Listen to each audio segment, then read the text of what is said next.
Bitcoin, after that break of that inverse head and shoulders, is getting a small pullback today, which kind of matches what the stock market's doing, small down day on the stock market.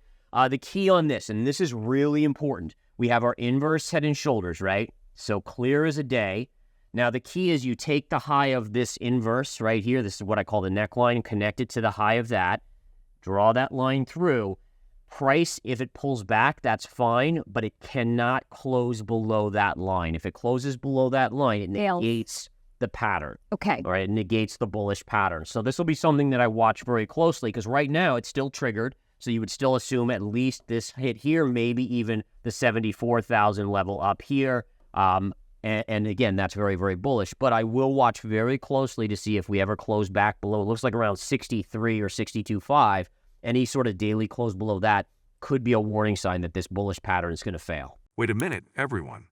Welcome to Bitcoinzilla, your platform for daily cryptocurrency analysis and news. Our mission is to keep it simple.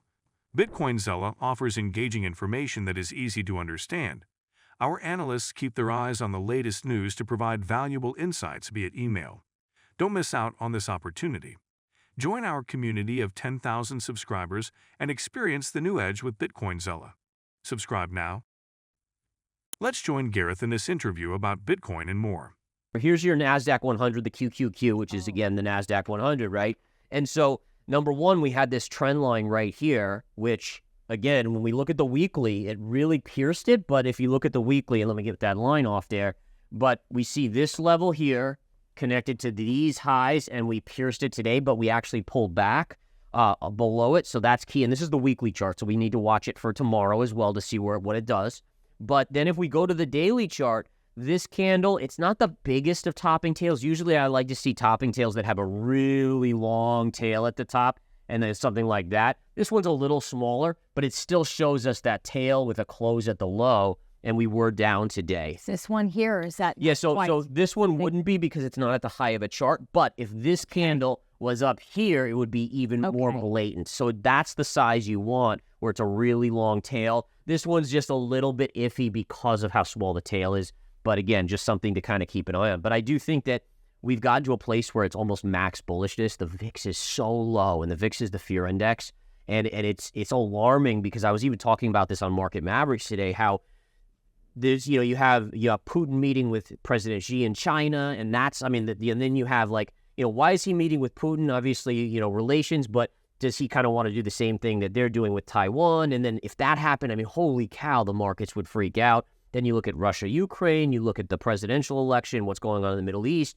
And here we are in a market where economically we're starting to falter. Earnings, like a lot of warnings and caution there. But the markets are just like, who cares? Because the Fed can print us out of it. And I'm like, that's not, when inflation's at 3.6%, that's not really how it's going to work. But the markets don't care right now. And so eventually I do believe they will care. And that's when you're going to get these big flushes. It's going to surprise everyone. A lot of contradiction right now. There is. Confusion. There is, which happens if you go back to 2007, before the Great Recession. Same thing. We were making new all-time highs, but the signs were there. In fact, if you watch like The Big Short, a lot of times these guys were taking these positions and they were wrong initially, and they were like, what the heck? Why are we wrong? And then it collapsed. So there's always this little lag effect with retail, because retail doesn't focus on that. They're more into the momentum trade and the excitement and the FOMO.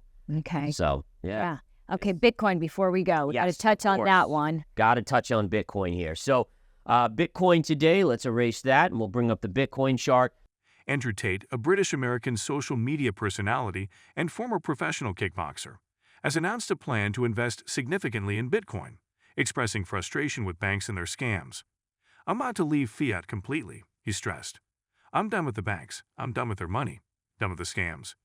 Draper Associates, the VC firm led by the legendary investor Tim Draper, has led the $3.5 million seed round of Zest Protocol, a stacks-based Bitcoin lending market. The round, which also had the participation of Binance Labs, Flow Traders, Trust Machines, and others, seeks to allow Bitcoin holders to put their capital to use using on-chain liquidity markets. 2 U.S. senators have criticized the Department of Justice, DOJ's, new interpretation of money transmission, which extends requirements to non-custodial software, citing concerns over its impact on crypto networks and financial innovation.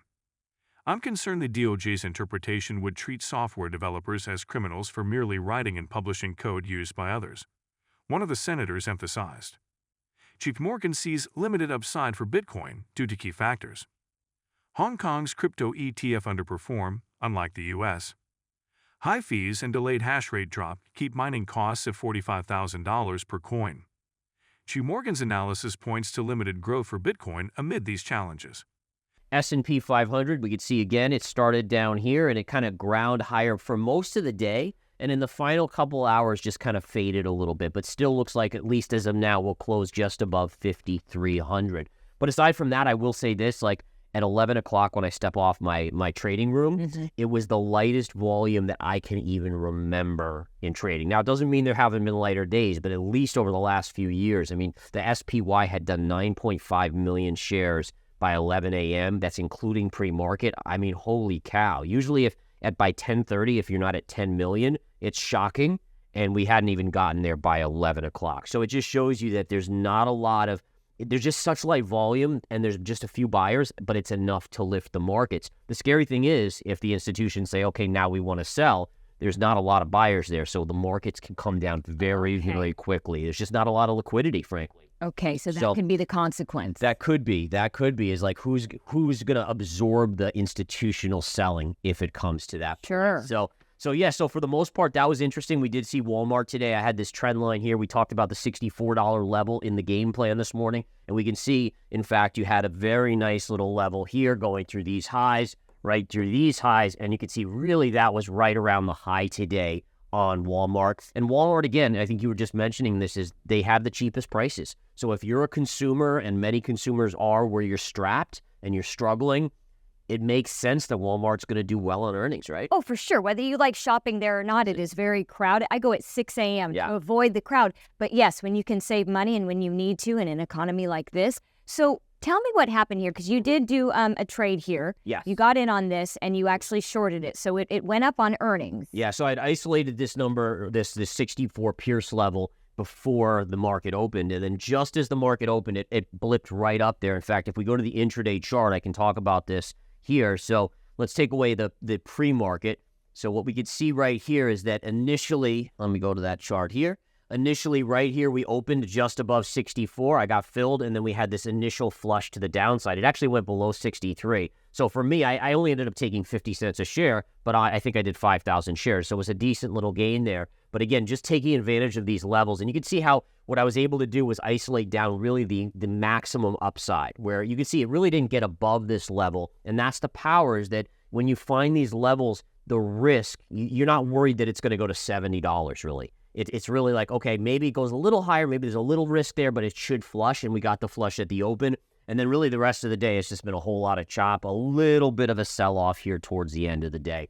But yeah, I mean, that's what trading is. It's just isolating these down and just trying to look for these smaller moves and just taking little gain, and it does add up over time. The U.S. Department of Justice, DOJ, has indicted two brothers for wire fraud and money laundering. They allegedly exploited the Ethereum blockchain to steal $25 million in cryptocurrency within 12 seconds. Using sophisticated techniques, they manipulated transactions and concealed their identities.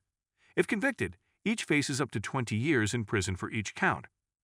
TBD, a subsidiary of Block, owned by Jack Dorsey, has formed a partnership with ChipperCash, an Africa-focused fintech company. This partnership aims to expedite consumer remittances and make them more affordable. According to a statement, ChipperCash plans to use the decentralized exchange protocol of TBD. This will enable trusted transactions that comply with regulations, using verifiable credentials and decentralized identifiers. Over the past week, the meme coin known as MAGA, TrueUMP, has increased by more than 45% against the US dollar, and over the past day, the TrueUMP token has climbed more than 7%. Statistics reveal that this rise in value has boosted former U.S. President Donald Trump's cryptocurrency holdings, with his stash of TrueUMP now valued at $5.32 million at current exchange rates. If you've been with us so far, a big thank you. Don't forget to subscribe for free to Bitcoin Zella for your daily news. The link is waiting below. That's all for today's crypto news. Stick around for more updates, insights, and analysis on cryptocurrencies. Share your thoughts in the comments, like this video, and subscribe for more exciting content.